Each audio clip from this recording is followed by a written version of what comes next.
आप जिस अवस्था रेत का बांध ऐसे ब्रह्मचारी होता है। को व्यायाम जरूरी है। तो जैसे कुछ औषधियां आयुर्वेदिक ले 40 ली, किलो अन्न पचाने के बाद वो जब ठीक से पच ले जाएगा, ली, दंड बैठक है, किलो 2 किलोमीटर दौड़ लगा लिया, प्रशासन रखो, अच्छा जीवन व्यतीत, चिंतन मत करो, गंद लगा लिया, गंदे चित्र मत देखो, गंदा चित्र। अभी 4 दिनों बाद ब्याह हो जाएगा, गृहस्थी धर्म में रहो।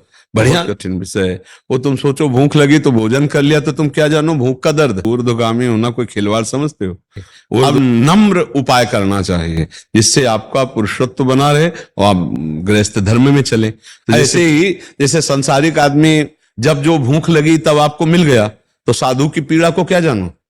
तपस्या साधना ऐसे थोड़ी होती, बहुत कठिन विषय बच्चा, बहुत कठिन। तुम्हारी इच्छा ही खत्म हो जाएगी।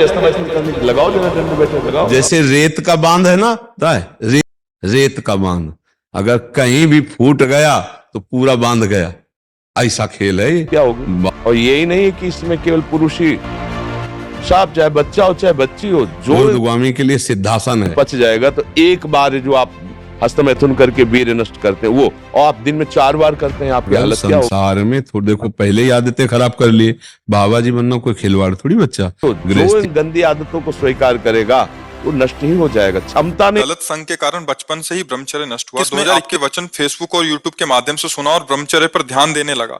क्या अब कठिन साधना करने पर वीर्य अधोगामी से ऊर्ध्वगामी हो सकता है? क्या बच्चा कि जैसे गृहस्थ धर्म में अगर जाना है तो थोड़ा व्यायाम करके, थोड़ा संयम से रहकर, अपनी आदतों पर शासन रखकर सरल ढंग से चलो।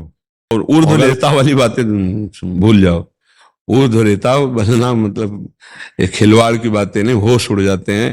अगर वैराग्य मार्ग में जाना है तो ऊर्ध्वगामी की बात सोचो। ऊर्ध्वगामी, एक दिन हमने एकांतिक में एक बच्चे को सिद्धासन, ये सिद्धासन जनेन्द्रीय को संज्ञा शक्तिहीन कर देगा, तब सुषमना मार्ग खुलता है। फिर तो ये यौगिक क्रियाएं हैं। गृहस्थी में जाए, धर्म पूर्वक गृहस्थी का सेवन करे और भगवान का भजन करे। इधर उधर ताक झांक गंदी बातों से साधुता भी बदनाम होती है। 4 लोग संतों को गालियां देते हैं। आजकल यही तो हो रहा है, मतलब जिनकी योग्यता भगवत मार्ग में चलने की नहीं है, वो भेष बनाकर गंदे आचरण करते हैं, संतों को गालियां मिलती हैं।